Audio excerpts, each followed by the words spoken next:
আসসালামু আলাইকুম প্রিয় শিক্ষার্থী, আশা করি সবাই খুবই ভালো আছো। আজকের ক্লাসটা বেসিক্যালি যারা চট্টগ্রাম বিশ্ববিদ্যালয় বি এবং ডি ইউনিটে ভর্তি পরীক্ষা দিবে তাদের জন্য। চট্টগ্রাম বিশ্ববিদ্যালয় বি এবং ডি ইউনিট ভর্তি পরীক্ষায় বাংলা অংশে বিভিন্ন সাহিত্যিকদের থেকে এমসিকিউ প্রশ্ন আসতে দেখা যায়। আর এই সাহিত্যিকগুলা যারা চট্টগ্রামে জন্মগ্রহণ করেছে তাদের থেকেই ম্যাক্সিমাম প্রশ্নগুলো আসে। তো আজকের ক্লাসে আমরা দেখার চেষ্টা করব চট্টগ্রাম বিশ্ববিদ্যালয়ের ভর্তি পরীক্ষায় বিগত বছরগুলোতে এসেছে বা বিভিন্ন বিশ্ববিদ্যালয় চট্টগ্রামে জন্মগ্রহণ করেছে এমন যে সাহিত্যিকদের বিষয় সম্পর্কে তথ্য এসেছে বা প্রশ্ন এসেছে তাদের তথ্যগুলো আমরা দেখার চেষ্টা করব। আশা করি এই ক্লাসটা দেখলে চট্টগ্রাম বিশ্ববিদ্যালয়ের সাহিত্যের অংশে খুব তোমরা একটা নম্বর কমন পেতে পারো। তো চলো আমরা শুরু করি। প্রথম আমরা যার সম্পর্কে দেখব সে হচ্ছে আব্দুল করিম সাহিত্য বিশারদ। তো আমরা একটু কয়েকটা তথ্য তার সম্পর্কে জেনে নিই। তিনি বাঙালি সাহিত্যিক ও প্রাচীন পুঁথি সংগ্রাহক ছিলেন। তিনি কি ছিলেন? তিনি পুঁথি সংগ্রাহক ছিলেন। এই প্রশ্নটা তার সম্পর্কে এসেছে বিভিন্ন বিশ্ববিদ্যালয় ভর্তি পরীক্ষায়। এছাড়াও তিনি জন্মগ্রহণ করেছিলেন পটিয়া, চট্টগ্রাম। বিগত বছরে অর্থাৎ 24-25 সেশনে ক্ষয় ইউনিট ভর্তি পরীক্ষায় কিন্তু একজন সাহিত্যিকের নাম দিয়ে প্রশ্ন এসেছে, তিনি চট্টগ্রামের কোথায় জন্মগ্রহণ করেন। চট্টগ্রাম অপশনে দেওয়া ছিল, স্পেসিফিকভাবে জিজ্ঞাসা করেছে চট্টগ্রামের কোন অঞ্চলে। সেই জন্য এই যে তথ্যগুলো থাকবে এখানে আমরা লেখকের জন্মস্থানটা চট্টগ্রামের পাশাপাশি কোন জেলা বা কোন উপজেলা এটা একটু মাথায় রাখবো। তিনি জন্মগ্রহণ করেন পটিয়া, চট্টগ্রামে। চট্টগ্রামের ইতিহাস ও সংস্কৃতির উপর ইসলামাবাদ নামে তার একটি বই আছে। এর পাশাপাশি তিনি মোহাম্মদ এনামুল হক যৌথ ও তার যৌথ ভাবে তিনি কি করেছিলেন, আরাকান রাজসভার বাংলা সাহিত্য শিরোনামে একটা গ্রন্থ রচনা করেছিলেন। তিনি আলাওলের পদ্মাবতী পুঁথি সম্পাদনা করেন। এখান থেকে যে তথ্যগুলো আমাদের সবচেয়ে বেশি গুরুত্বপূর্ণ, একটা হচ্ছে তিনি পুঁথি সংগ্রাহক ছিলেন। এর পাশাপাশি আমাদের যেটা মাথায় রাখতে হবে, তিনি আলাওলের যে পদ্মাবতী এই পুঁথির সম্পাদনা তিনি করেন। আব্দুল করিম সাহিত্য বিশারদ সম্পর্কে এই তথ্যগুলো জানলে আমাদের জন্য যথেষ্ট বলে মনে করি। অংশে যাই আমরা। পরের অংশে যার সম্পর্কে আমরা দেখবো আবুল ফজল। আবুল ফজল থেকে 24-25 সেশনে কিন্তু অনেকগুলো প্রশ্ন এসেছে, 2 থেকে 3টা প্রশ্ন এসেছে। আবুল ফজল খুবই গুরুত্বপূর্ণ, কেননা এটা তোমাদের একাডেমিকের সিলেবাসের মধ্যে আছে, এই জন্য আবুল ফজল একটু ভালো করে আমাদের পড়তে হবে। আবুল ফজল কোথায় জন্মগ্রহণ করেন? আবুল ফজল জন্মগ্রহণ করেন 1903 খ্রিস্টাব্দে। এটা আর না জানলেও চলতেছে, সাল যেহেতু আসে না পরীক্ষায় তেমন। তিনি জন্মগ্রহণ করেন চট্টগ্রামের সাতকানিয়ায়। আগে যাকে আমরা দেখেছিলাম আব্দুল করিম সাহিত্য বিশারদ, তিনি চট্টগ্রামের পটিয়ায় জন্মগ্রহণ করেছিলেন।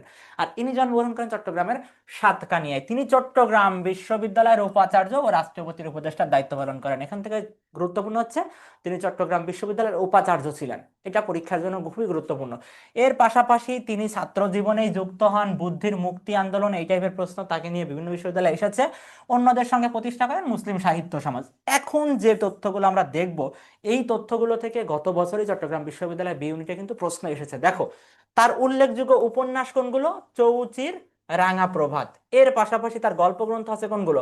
মাটির পৃথিবী, মিতের আত্মহত্যা। প্রবন্ধের মধ্যে আছে সাহিত্য সংস্কৃতি সাধনা, সাহিত্য সংস্কৃতি জীবন, সমাজ সাহিত্য রাষ্ট্র, মানবতন্ত্র। এই মানবতন্ত্র থেকে তোমাদের একাডেমিকের যে মানব কল্যাণ গ্রন্থটা প্রবন্ধ দেওয়া আছে, এই প্রবন্ধ কিন্তু মানবতন্ত্র থেকে নেওয়া হয়েছে।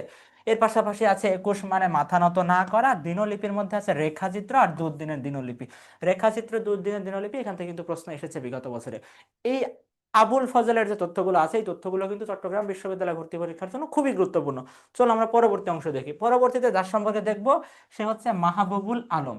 গত বছর ভর্তি পরীক্ষা এসেছিল যে মাহবুবুল আলম কোথায় জন্মগ্রহণ করেন, চট্টগ্রামের কোথায় জন্মগ্রহণ করেন, এই প্রশ্ন এসেছিল গত বছরই। তো তিনি জন্মগ্রহণ করেন ফতেহাবাদ, চট্টগ্রাম। তিনি কি করেছিলেন, 21-এর প্রথম কবিতার রচয়িতা হচ্ছে মাহবুবুল আলম। 21-এর প্রথম কবিতা কোনটা ছিল? কাঁদতে আসিনি, ফাঁসির দাবি নিয়ে এসেছি। তার আরো একটা আত্মজীবনীমূলক গ্রন্থ ছিল, সেটা কি? মোমেনের জবানবন্দি। গত বছর যে প্রশ্নটা এসেছিল, প্রশ্নটা এমন ছিল যে মোমেনের জবানবন্দির লেখক মাহবুবুল আলম চট্টগ্রামের কোথায় জন্মগ্রহণ করেন। প্রশ্নটা কিন্তু খুবই ডিফিকাল্ট আসলে।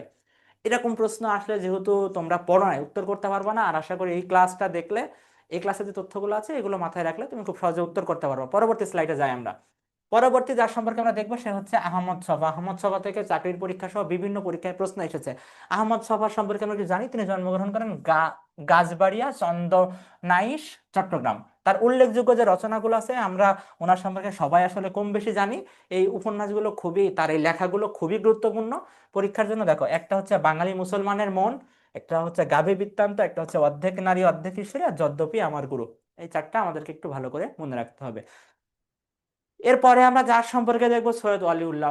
ওয়ালিউল্লাহ সম্পর্কে বিভিন্ন বিশ্ববিদ্যালয়ে ভর্তি পরীক্ষায় প্রশ্ন আসে, কেননা তোমাদের যে লাল সালু তোমরা পড়ো উপন্যাস, সেটার লেখক কিন্তু সৈয়দ ওয়ালিউল্লাহ। তো তিনি জন্মগ্রহণ করেন চট্টগ্রাম জেলার ষোলো শহরে জন্মগ্রহণ করেন। তার নয়নচারা এবং দুই তীর অন্যান্য গল্প, এটা হচ্ছে তার গল্পগ্রন্থ। লাল সালু, চাঁদের অমাবস্যা, কাঁদো নদী কাঁদো তার বিখ্যাত উপন্যাস। এই লাল সালু আর কিন্তু তোমরা একাডেমিকে পড়ে এসেছো, লাল সালু আর চাঁদের অমাবস্যা, দুইটা তথ্য কিন্তু মাথায় রাখতে হবে। এর পাশাপাশি সৈয়দ ওয়ালিউল্লাহ নিরীক্ষণমূলক 4টি নাটক আছে। 4টা নাটকের মধ্যে কি কি আছে? একটা হচ্ছে বহিপীর, যেটা নবম দশম শ্রেণীর বইয়ে ছিল এক সময়, উজানি মৃত্যু, তরঙ্গভঙ্গ ও সুড়ঙ্গ। এগুলোই বেসিক্যালি সৈয়দ ওয়ালিউল্লাহ লিখেছেন। সৈয়দ ওয়ালিউল্লাহ এবং আবুল ফজল কিন্তু খুবই গুরুত্বপূর্ণ আমাদের। এবং সর্বশেষ আমরা যার সম্পর্কে জানবো সেটা হচ্ছে আলাওল।